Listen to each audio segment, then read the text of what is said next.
Hey y'all, it's Anime K-Man. Today I'm going to be reviewing the 49th episode of Gegege no Kitarou. And I gotta say, Toei outdid themselves again. I thought a few weeks ago, episode 47 was by far the best episode of Gegege no Kitarou.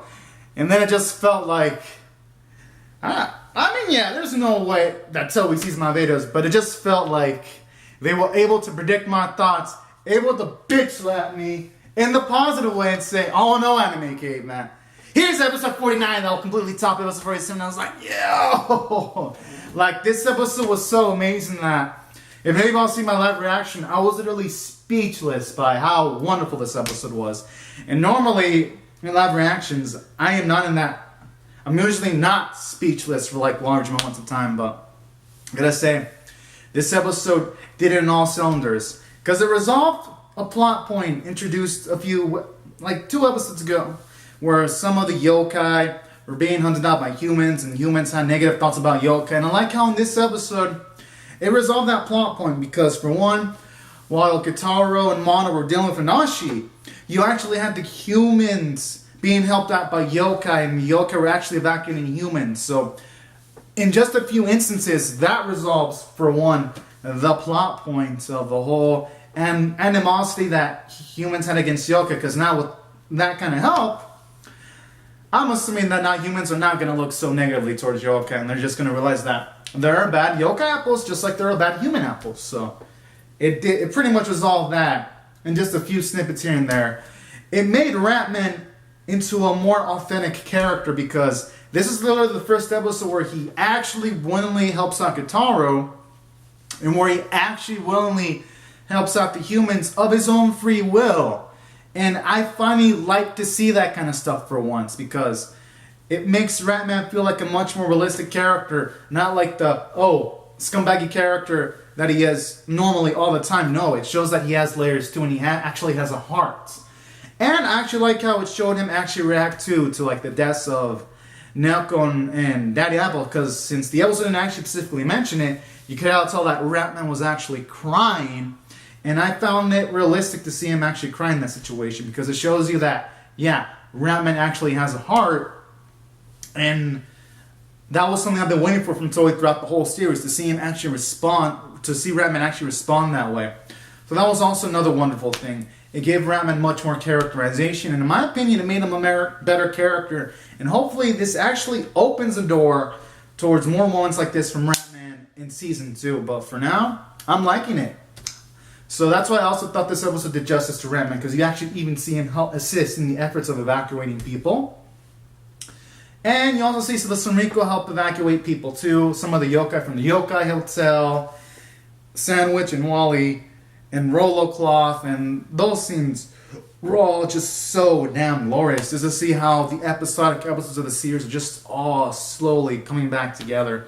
And I found it really, really beautiful, because now it gave the episodic episodes in the series a lot more narrative weight. And that's what I really, really loved about this episode of Gegege no Kitarou. And then don't even get me started on Kitarou and Mana.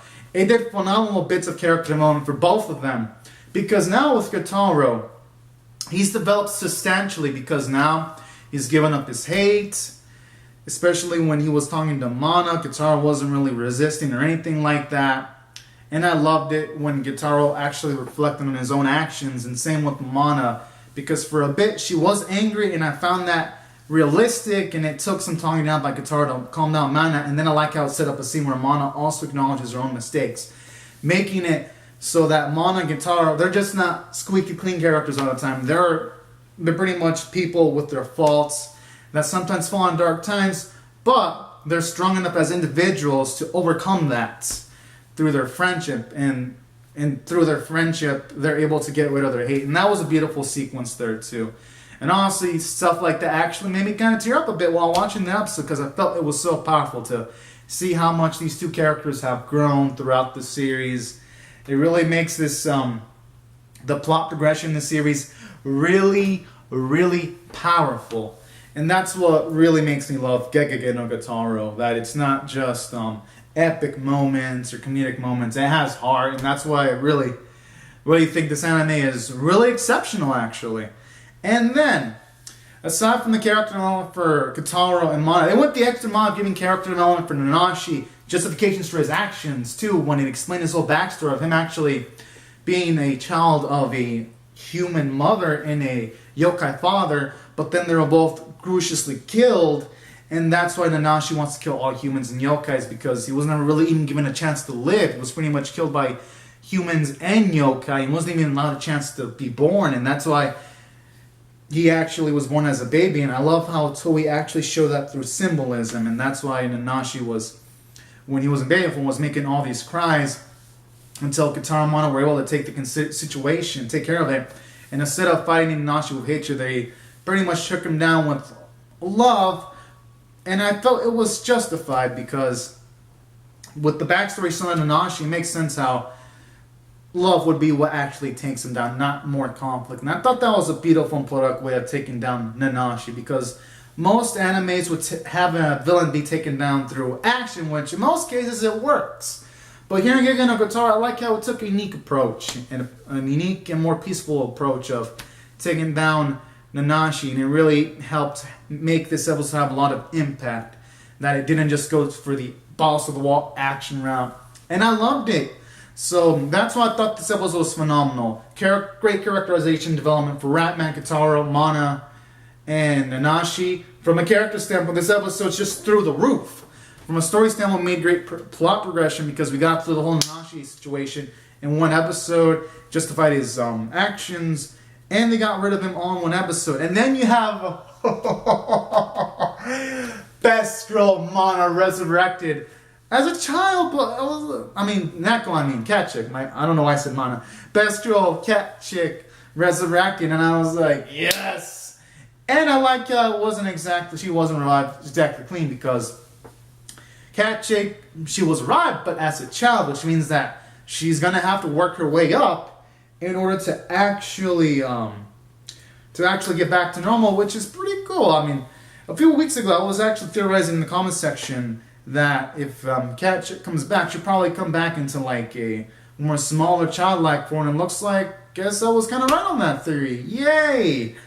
Which feels good, because usually some of my anime theories are way, way wrong, so it's nice to get to see a theory right for once. So that was cool, and I cannot wait to see how Cat Chick responds as a kid now. It's going to be fun to see how her bond with Mana is going to be, and you even see more character development for Kitarou, because he's much more happier, and even does things like inviting Mana to the Gegege forest to meet Cat Chick, and I'm assuming that the relationship that's going to form between Cat Chick and Mana, the friendship's going to be really beautiful.